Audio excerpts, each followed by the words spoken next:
Badass moms. Thank you so much for joining us on the show today. I am very excited. I told Selene I may fangirl a little bit because we have Selene Yeager on the show. And I have followed her work for quite some time. She is a health and fitness writer, including 2 books that I absolutely love. One called Roar, one called Next Level, where she partnered with Stacey Sims. She is a content manager, a feisty menopause, and hit play not pause podcast host, which I'm also an avid listener of. She's a personal trainer, nutrition coach, cycling coach, pro racer, former All-American Ironman triathlete, and did we mention a badass mom? And I have to say this quote because I loved it so much. It said, Selene is feisty in many ways, but especially because she talks about menopause out loud without embarrassment in traditionally male spaces.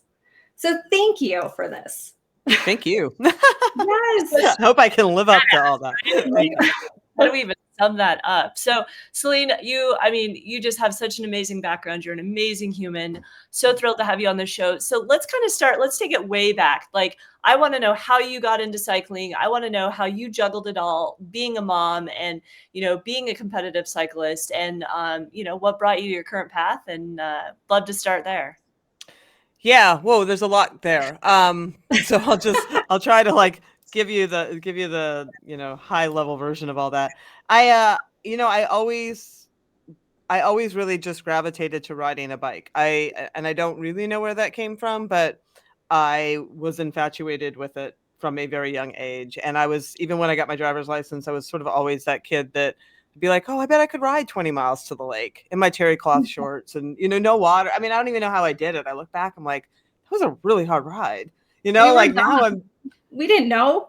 Yeah, but I shouldn't have even been able, I guess I just had innate endurance I didn't know I had, right? But I didn't know people raced bikes. I didn't know anything about that. It was just I lived in the Poconos and it was just a fun thing to do. So I sort of put it aside when I went to college. I really didn't ride at all. I taught aerobics. I did all that kind of stuff. I was always kind of very active. I feel best when I'm in motion. Mm-hmm. And I found myself at Rodale Press after bumbling around, trying to find my way post-college, as one does. I wanted to write. I was writing for medical publishers, so it was sort of writing for lifestyle magazines geared towards resident physicians, which really actually did set the stage very well for me, because I was in the medical research, but also trying to write kind of layman's terms and lifestyle stuff. But anyway, I kept sending resumes once I discovered Rodale Press, because they did bicycling and runner's world and prevention and men's health and women's health. I'm like, that's such a good fit for me. And eventually they picked up one of those resumes and a headhunter called me and I got a job there. And that sort of set my whole life into trajectory. I met my husband at Bicycling Magazine. I started, they picked me up as a columnist. That lasted 27 years. I always wanted to be my own independent person, and I saw no reason to have to sit at a desk at the assigned time. So I went freelance just 3.5 years into that journey, in 1998. But I continued to be a contractor for them for, again, nearly 30 years. My stuff is still all over there. And, that's where my life got set. That's where I met people who I rode with and they were like, you should try racing. I'm like, what is that? And, I went to a race and I won it. And so that's how all that happened. And to answer the other question of sort of how that all, once I became a mom, which I did amidst all that with my husband that I met at Rodale, without my mother, nothing would have happened. Honestly,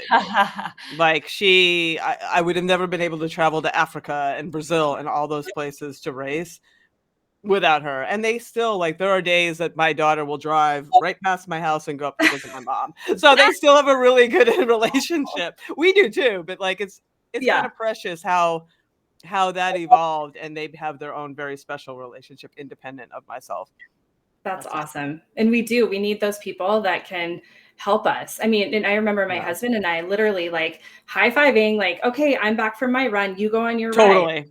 We did a lot of that, a lot of tag teaming. Lori's I'll in go it out now. early. Mm-hmm. Yeah, I have a 7-year-old, so it's we definitely are you go early, you get the hotter part of the day. We'll just make it work. So I want to talk more. So when you were working, kind of all in at Bicycle Magazine, writing and such, you started obviously you were, surrounding yourself by a bunch of other cyclists. You were still kind of casual, right? And then you said you did kind of a race and you were like, wow, maybe I'm really good at this. Was it kind of that bug that you got after you won that first race where you're like, I think I'm all in on wanting to compete, or were you still like, nah, just like doing it for not fun? at all. Yeah, no, it's interesting you asked that. I continued to sort of just dabble. We did some 24-hour races, which is, as it sounds, you race around a course for 24 hours with teammates. It really didn't spark until quite a bit later. After my daughter was born, quite honestly. I was always very good at those amateur races, and I enjoyed them for what they were. And then in 2008, again, kind of on a lark, I signed up to do an Ironman triathlon. I was just like, it's kind of bucket listy sort of thing. I didn't really even know if I could do it. I hired a couple of coaches, and they were like, with your bike times, you could qualify for Kona. And I was like, I don't want to hear that. Like, that's not actually what I wanted to hear. I just wanted to sort of do it, because then I was literally all in. I hired, his wife was a swim coach. She coached me, and I won my age group and went to Kona 6 weeks later. And that is where everything changed. That's where I got picked up by a semi-professional mountain bike racing team that next year and raced around the world. Like, that was a huge pivotal point in my life. So had you ever been in a pool before? Like, had you been background swimming, or were you like, I'm such a good cyclist, I can drown in the water and it doesn't matter? Well, it's funny that you say that, because I had dabbled in triathlon, because triathlon, if you remember, if anyone was, I don't know what sports you're involved with, but at that time, like the early aughts, it was really booming, it was just a time of triathlon, and it was just sort of in the air at Rodale. Like, a lot of people were like, oh, I'm going to try this thing and blah, blah, blah. And I'm like, I don't know. I don't swim real well. Like, I swam as a kid, like learned, you know what I mean? Like, blow bubbles and so that's the last I had actually like purposely swam like a freestyle. So I would go to the pool, and it was terrible, but I was just not drowning well enough to get out of the water. You know what I mean? That was really what I was doing. And my first swim, I was like, when you go to that first triathlon and you look, you're like, oh my God, that buoy looks like this. It's like a little dot. And you're like, you're kidding. Are you kidding? That's open what water. A half mile. Right. Yeah. And people are like flailing, and you're just like, this is, but the first one, it was so fun, and I felt really badass. Like, that's the thing that made me feel more badass than anything. I was like, I swam all the way over there, and then I swam over there, and I got back. But like, I realized when I signed up for the Ironman thing, I'm like, I cannot do that for 2.5 miles. Like, I can't not drown for 2.5 miles. I had done a half with my terrible swim technique, but I hired this coach, and she had no point. Like, she looked at me swim, and she was like, we have work to do. Like, she was just like, we have a lot of work to do. And I am prone to hyperbole, but this is not hyperbole. She took 45 minutes off my half Ironman time. Wow. Just learning to swim. Like, it's all technique. It's all technique. Like, I would get out of the water, I'm like, I'm so refreshed, I'm ready to go. And it wouldn't be like I'm just dead, last person out of the water, so exhausted, I don't even know how I'm going to continue my day. Like, I would just go out and be like, I am warmed up, let me get on the bike. It's so night and day. So that was really important. So then when I did I was fully able to swim. Yeah. Well, and what I thought of when you were talking about that is just the what you show your kids when you do that stuff, right? It's like, I learned to swim at, I don't know how old you were when you did that. I was 39. Yeah. Like, I fucking learned to swim at 39. Yeah. So when you're thinking about like, oh, you know what, it's too late, or I'm too old, or whatever, I'm like, no. Like, I'm so inspired by these older women that like don't lift a weight until they're 60. Yeah. Oh, I knew. I have shown up to mountain bike races. I'll never forget. I showed up to one, and this, little, and I say little because she was slight, older woman was like pulling this big bike out of her car, and she came over to talk to me, and she was 63, and this was her first mountain bike race, and she had hired a friend of mine, and she's she does stuff that kind of scares me now. Like, I'm like, whoa, she's just dropping in on stuff, but she just got lessons from the get-go. Yeah. And if you have the right skill coaches, like, it's because it is all just skill. I mean, when you have the skill, you have the confidence, because you're not worried about killing yourself. Absolutely. So coaching. So obviously you kind of talk about always having a coach yourself, as we know, Always. always having a coach no matter what. Now you obviously are a coach and been coaching for a I fair. have been forever, but I still coaches still need coaches. Yeah, coaching. Absolutely. Yes. So do you have a favorite kind of person that you like to coach, that you like to train? Yeah, I'll be very, very clear. I don't do much one-on-one coaching at this Mhm. point. Like, that was never my very favorite thing to do. I'm a little introverted. So I like coaching masses, you know, so writing books, doing that kind of thing. But when I was doing more one-on-one coaching, I always just liked the kind of people you're talking about. Like that new adult person was Yeah. my favorite kind of person to work with because they see huge games. It's amazing how like a little structure Yeah. goes such a long way. You know, it's very fun to coach that kind of person and then like see them succeed and see them grow confident in themselves. Like I was never interested in the person who I could just get marginal gains. You know, I'm Yeah. like, you can go to somebody else who's really geeky on the numbers and is gonna like work with you because that wasn't, you know, I mean, like I get it. I like data enough, but not that much. Go see that Yeah. person. Yeah. How did Favorite you get into the like feeling your body piece? So when you started mostly, it sounds like in, sports, and then obviously you need to feel your body Yep. appropriately. And so then is that when you got into the nutrition portion? Yeah, I mean, that was just sort of a confluence of factors, if I'm honest, because I was doing a lot of writing, not just for bicycling, where that's an important piece of what I was talking about too. So, you know, but also prevention and women's health, you know, and all of that. So, and I always just found it interesting, you know, so Mhm. like personally interesting. So, while I was writing for those publications, I thought I should really pursue this so I have some numbers or letters behind my name and I have another layer of credibility besides being a science journalist, you know? So that's where I pursued like that nutrition coaching piece and a lot of the training certification kind of things Okay. just to add that layer of knowledge and add that whatever. So and it you know, it's interesting, like, how it has evolved, and, I mean, I obviously needed to learn to feel myself because I was doing very long things, you know, Mhm. when you're gonna be out there for 8, 9, 10, you know, days, like, you need to like, Days, that minutes. that that's where everything gets made or broken. I mean, that's Yeah. true. Yeah. How did it shift as you aged? Like, how did your fueling your body and your nutrition Mm. shift as you aged? It's funny you asked that because it has just shifted again pretty radically, Interesting. honestly. Okay. Yeah. Um You know, I like sort of half the world in endurance sports went through the like, oh, we don't really need the carbs phase of things, Yeah. right? And I honestly did pretty well with that early on, but then you know, when I hit menopause, it was interesting. Like I was not doing well with that anymore. Yeah. Like I felt not good. Like Yeah. and it's easy to chalk that up to those changes. Like it's easy to go, "Oh, well, this is me now. I guess I'm not as strong. I guess I don't have the same whatever."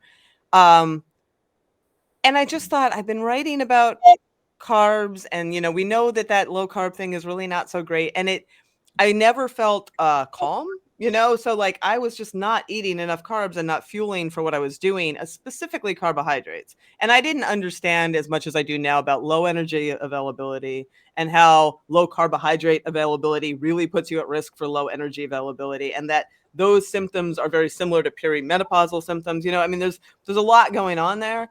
So I was just like I am just like I can't feel worse. I am just going to Yeah. start eating like way more carbs. Yeah. And it was like a switch. Like I Yeah. felt more energy, I felt calmer, my power was back, I was recovering better. So now like I am not worried about them. My blood sugar got better, like all of that stuff got better when I was just Yeah. like I am going to follow this instinct and I, you know, and science Yeah. and do this. So Celine, give us a glimpse into like, let's say just a normal ride. Like for you is probably like well above and beyond like a normal person's normal ride. But for you, how do you fuel and kind of prepare yourself so that you don't hit that wall when you're out there? Like, what do you eat? Like you're getting ready to go out on a mid-morning ride. Like, what are you eating for breakfast? You know, what are you taking with you on your ride to kind of make sure you're constantly fueled? Yeah, I eat pretty much now the same almost thing every morning because I also had this thing where, you know, I was constantly like, I'm constantly hungry. And it was Yeah. annoying. I'd be like, and I work at home, so the fridge is downstairs, and I could just be like wandering around with a spoon, sticking it in whatever, just being like, I just couldn't satisfy it. So I have started eating just like this bowl of, it's like oats with dried fruit and a ton of seeds and a ton of nuts, you know, and it's like, I don't even know how many calories in it. I'm sure it's a lot, but it holds, and I mix in nut butter, like it's a thing.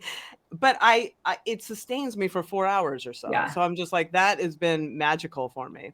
So I always start the day with that. Now, if I'm going to race, I'm not necessarily going to have that. And then like a half hour, an hour later, it's just like a little bit too much in my stomach. I mean, at those points, I will actually eat, and this is going to sound terrible, but this is my process. I will eat something like a donut and bacon, because the bacon slows down the donut, and I've got strong, like good energy right out of the gate.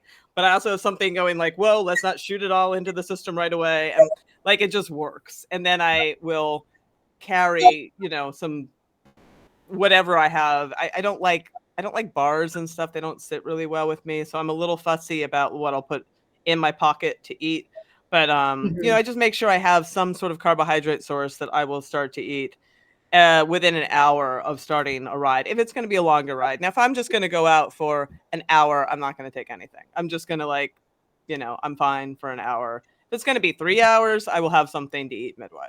So if you're doing like a 7 or 8 hour ride, are you kind of fueling yourself every hour? Is that kind of? Yeah. Because you know, you can probably get away with not, but then you're going to crash pretty hard. Like that's the mistake most people make, is they don't start eating early enough because they don't really feel like it. But once you feel like it, you're already in a hole. Do you know what I mean? Yeah, right. That's how I felt. Like I just ride for fun. And you know, there's times where I'm like, oh, you know, I've already hit that wall and it's too late. No matter what you're shoving in your mouth, you're like, it doesn't ever get you right back to where you want to be. Yeah. No, it's rough.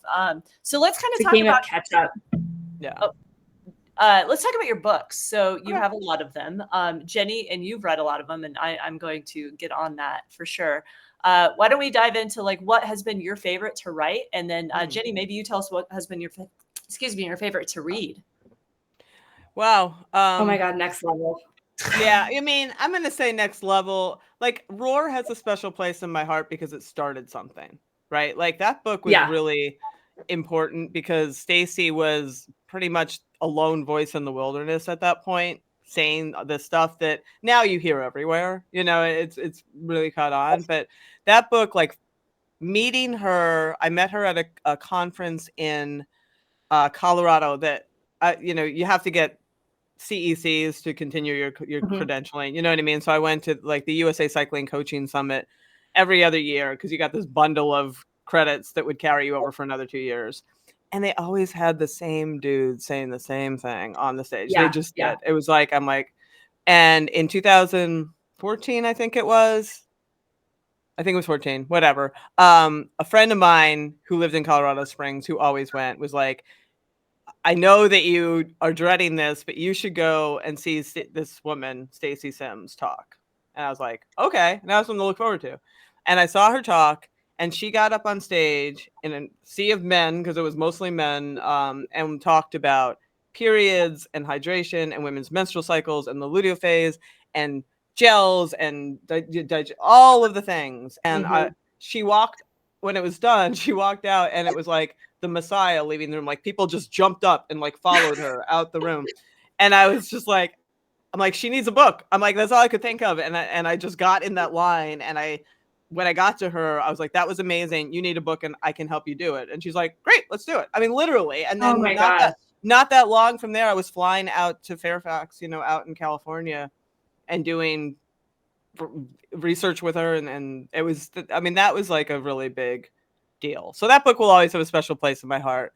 Next Level is currently probably my favorite, just because I've seen just what the impact it's had. Yeah. And that's very satisfying. It was a game changer for me. I was running a lot. I was training for marathons and stuff like that. I put on 10 pounds, felt like shit, you know. Very common story.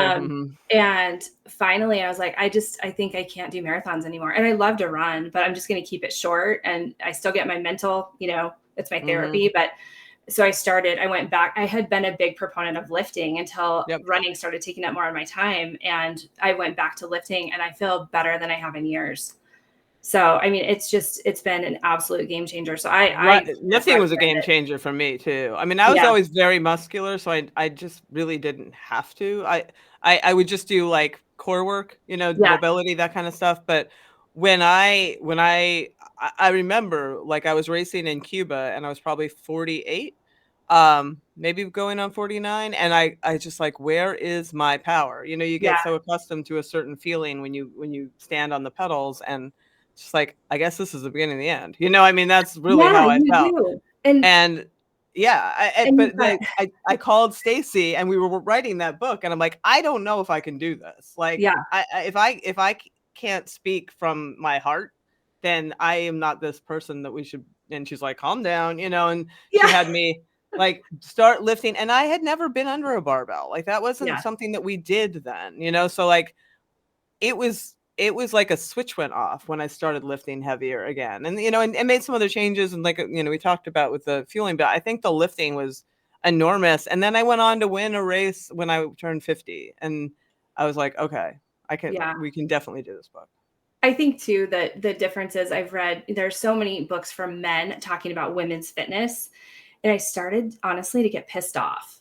You Written by know men, right? what? Women's health and wellness written by men, right? Yeah, Yeah. and there's one person, and I've mentioned him on the podcast before, so I don't want to do it again. But I heard him You're going to spouting. have to put in the chat. I I'm going to will, have to know who this is. because I would love to hear your opinion. But I Okay. mentioned him on another. Well, I was listening to this woman's podcast, and he was spouting and spouting and spouting, and I was like, I wanted to be like, "Fuck you! Have you done any research on women? You are spouting all this crap." Probably not, all because about nobody men." has. Exactly, Right. exactly. But he, and men have this innate confidence, so he's like sounded very know-it-all, and I was just getting madder and madder, and I actually sent a note to the podcaster, and I was like, hey, has he done any work with women? And she's like, I don't know, but she had the same gut reaction That's I so did. funny. So That it is was such funny. a breath of fresh air when I found that book. And I was like, yeah, I've read it multiple times. Yeah, that's it. Yep. So let's talk about the Menopause, the Feisty Menopause podcast, Mhm. and how you've really brought the subject of menopause, I think, a lot more, like you vocalized it a lot more, like we all go through it, you know, at different ages. We all have different impacts of how it affects us. But like, what really sparked that? Was it you yourself kind of experiencing all these changes? Was it just kind of, you know, feedback from others? What was it that were like, you're like, I got to get this out there. I got to share this information with others. Yeah, you know, it was honestly when I was writing that book, like I mentioned with Stacy, she was working with the Feisty Media company that is the host of my podcast at the time. They were doing a lot of agency kind of work for her, and they did a great job sort of getting her name, because that book, you know, publishers really don't do a great job with that. They never have. It's gotten worse. So like, the book Roar took off and got a life of its own once they started sort of helping promote it. And then we heard very quickly from people that one chapter on menopause was not sufficient. Once I hit it, I was like, "You're right," you know. And we had started working on it, and Feisty Media reached out to me because they recognized that they weren't talking to women in that space either.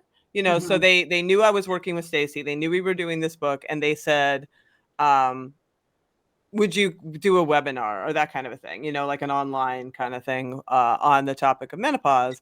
And I had learned so much that I had no idea about. Like, I joke often that we should call the podcast, Why Didn't We Know This? Like, why didn't we know that Yeah. estrogen is involved with brain chemistry and, you Yes. know, all these things? Like, I didn't know anxiety. I didn't know all that anxiety I was going through was related to hormonal shifts.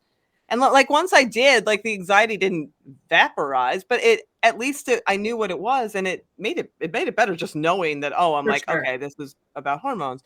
So, you know, I there was so much that I had learned, and I was just like, people should know this. And I knew that I had a lot of contacts that I had built over the years, especially writing for prevention. I had a lot of women's health contacts, and I had a Mhm. lot of women that I'd raced with who were my age demographic. And I was like, you guys should have a podcast. And they said, do you want to do it? And I just said yes, because that's how I am. And Yeah. literally 2 weeks later, they're like, well, okay, we'll launch it in a couple of weeks. I'm like, what? You know, like, I don't know what I'm doing. But we did. I mean, literally, it was 2 or 3 weeks later, the show was off and running. Well, it's an awesome show. And it's, again, super inspiring to see all these women who are, living their best lives and breaking through barriers at It's so different cool. ages, right? What's been the most surprising to you through this journey? That we don't know exactly where the ceilings are. Like we Mhm. have been operating on, as you alluded to earlier, like no data or such a huge paucity of data for older women specifically, older women, active older women. Mhm. Mhm. It's a desert, there's just not that much out there. So we've been operating on this very generic human data that performance declines blah blah blah per decade must, like we Yeah. just sort of been operating on that, and I'm like, we don't know that, like we Yeah. actually don't. Yeah. And when I see women like Leah Goldstein, like win Race Across America at 52, and I see women I'm so encouraged by women in their 60s in my group. I have a lot of women in their 60s, even Yeah. 70, because no one's talking to them, Yeah. so they're just sort of in the group. And I'm like, where are, we don't like, especially if you've always been active, who knows? Because Right. that wasn't a cultural norm, even, I don't know, 30 years ago, 40 Not at years all. ago. Yeah. So we have no idea what It that looks reminds me like. of the 4-minute mile, the whole like Yes. nobody can do it in under 4 minutes. And then it was like boom, boom, boom, or 5 minutes, And whatever. then some high school kid does it. Yeah. Right. And it's like, it shows you what's possible. And yeah, I mean, I don't know. And that's what I'm most excited about for our kids, right? So Selene has a 21-year-old who just graduated college. I also have a 21-year-old who graduated college and an 18-year-old who graduated high school, and showing them what is possible so that they can live differently and don't have to hang it up is amazing. Well, and I think often, like, this is a little off topic, but I think about this a lot, and I think it's important.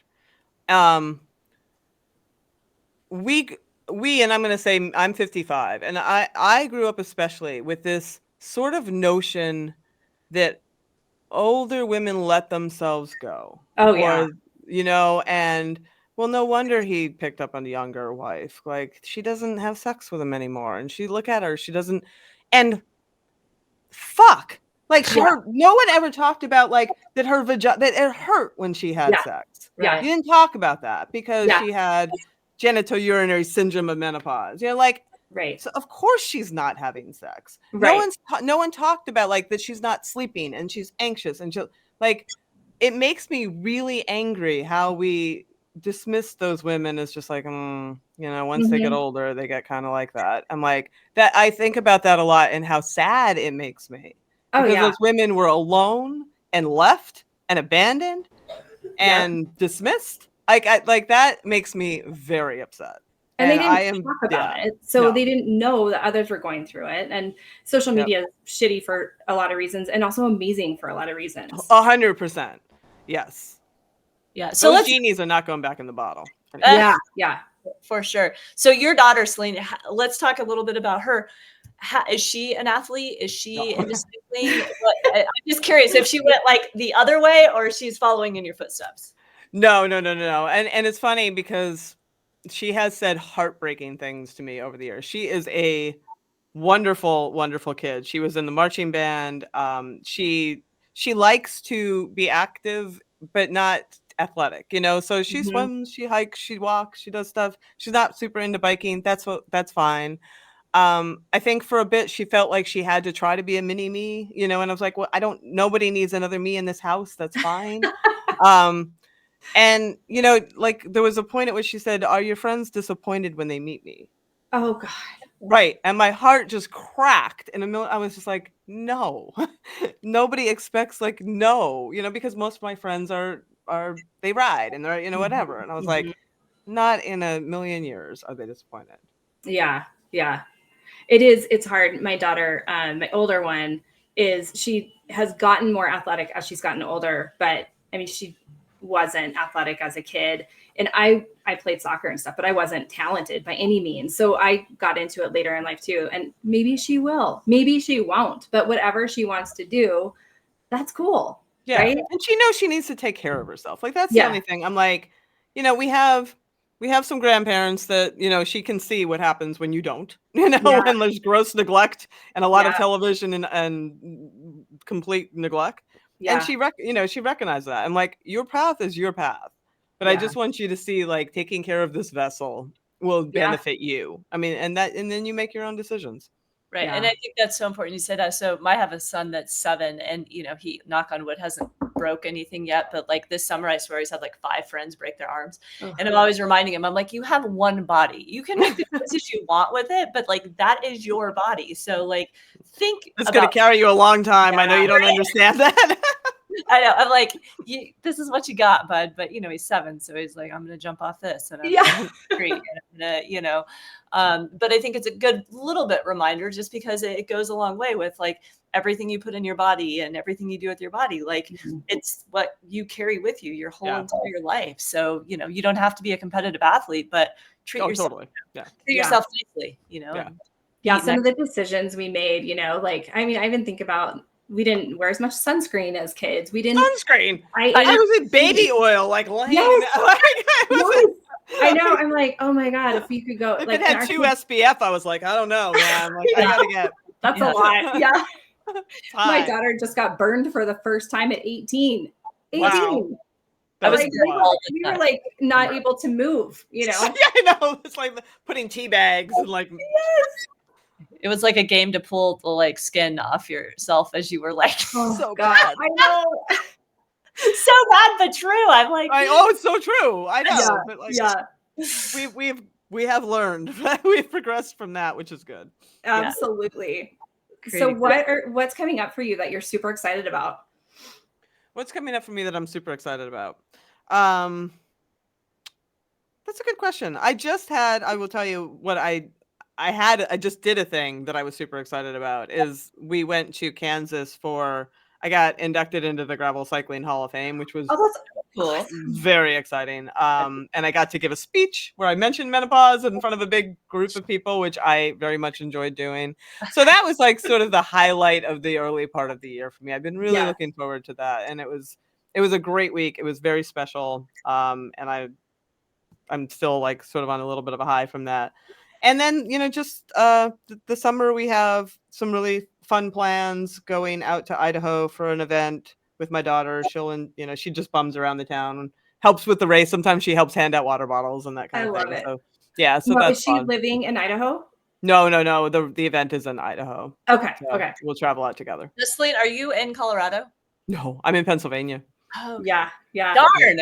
I know. When you very not Colorado. If you ever come out here, I know when you said you were out here for a conference, I was like, oh, damn. If you ever come out here, I want to know about it. Oh, I will. Yeah, I'll let you know. I do get out there with some frequency, but yeah. So in Idaho, I have to tell you, there's a potato you can stay in. I am down.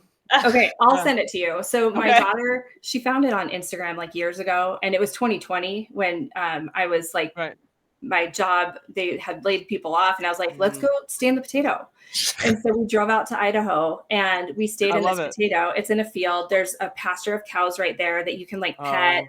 The bathroom is like a silo. It's super cool. Maybe they could make like a ride out of it, like a race to the potato. No, I kind of like that. I like that. Like, I mean, that's cool. Yeah, it was super fun. It was just like I'm getting more ridiculous as I get older. I'm like, I'm gonna stay in the most bizarre, weird places. I love that. So that's very cool. That's a good goal. I mean, that's a good life goal. So travel-wise, Selene, for you, I'm assuming, being such a cyclist, a lot of your travel always paired with your riding. Have you gotten to the point where now you are okay with just traveling to travel and not ride, or do you still always have I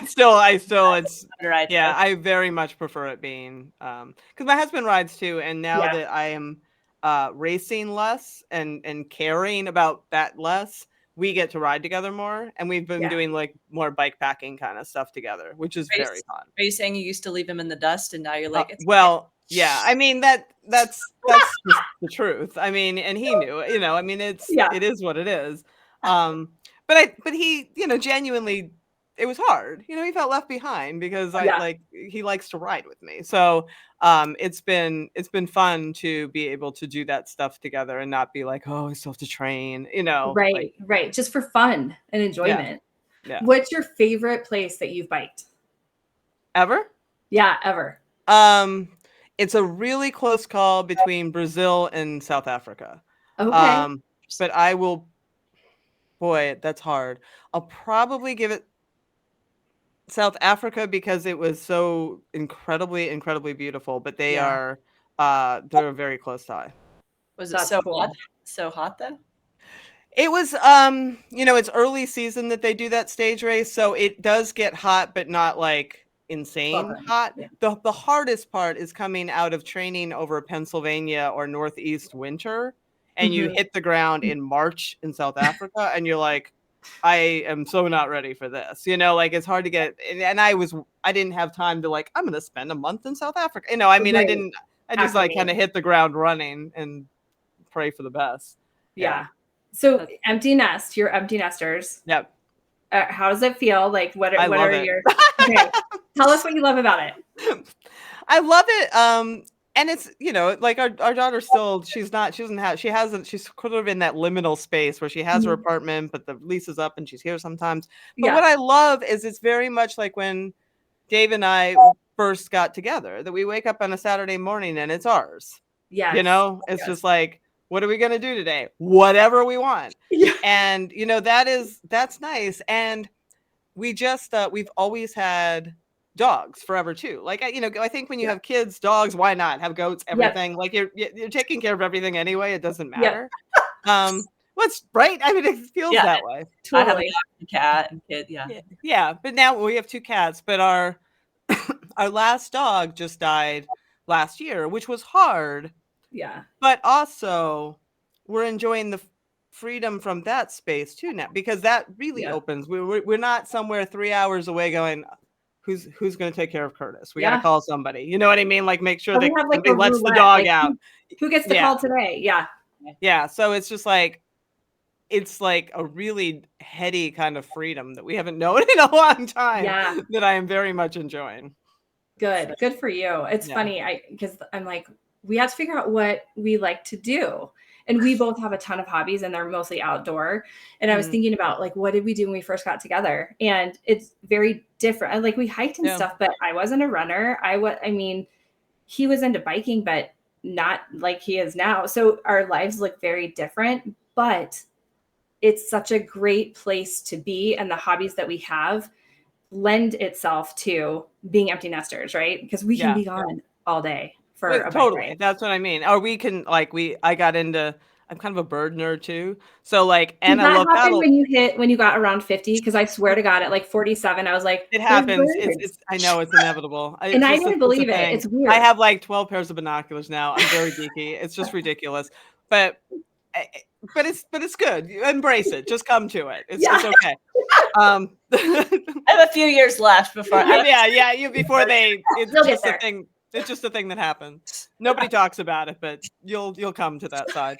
So but then we throw like the paddle boards in the car and the bikes in the car and the binoculars and like it's a whole thing. And it's just really cool. Yeah. It's fun. It's like I told my husband too, I said, we're gonna do adventure travel. Like we love to travel. I'm like, we're gonna do adventure travel because we are healthy and able to do that right now. So we're gonna do all the things.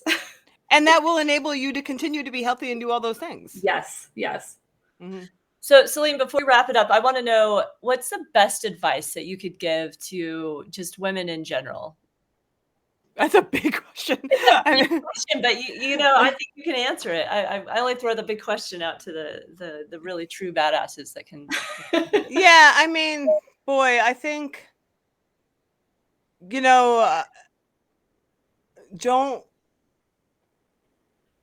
don't let shame and expectation and shame related around expectation stop you from living your fullest life, because I see that happen all the time. Like we still culturally and societally are the ones that are making breakfast for everybody and taking care of everybody. And you know what? They will be okay. They can do it.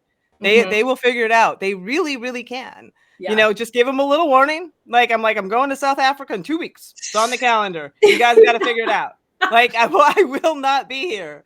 Yeah. And it's okay. Like, everybody's fine. Nobody lost an arm. Everybody's fed. Everybody is fine. Like, it's good for everybody. It is okay. Think like a man. Sometimes I tell my friends that. What would a man do in this situation? Yeah, right. That's a very check yourself. It's a good It's a good bar. I love it. Yeah, I think that's great advice because we overanalyze.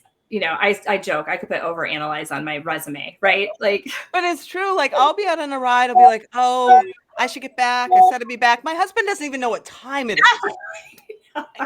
I'm just like, okay, like I need a bit more of that. yes, absolutely. That's awesome. That's great. Selene, thank you so much. Can you tell people how to reach out to you, how to follow you, all the things?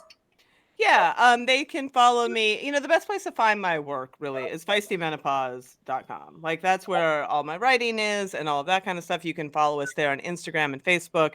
And then if you're interested in me, you can sort of like follow my exploits through those channels. But that's the best place to go. And hit play not pause. Yes. Well, I have to say, I mean, honest to God, thank you. I really feel like you and Stacey Sims saved my ass the last 2 years. Thank you. And I am incredibly grateful. And so now I will be a voice also. That's what it's about. Yep. Yeah. So I appreciate it. Thank you. And thank you for taking the time. We're incredibly grateful for it. Oh, thanks for having me. It was fun.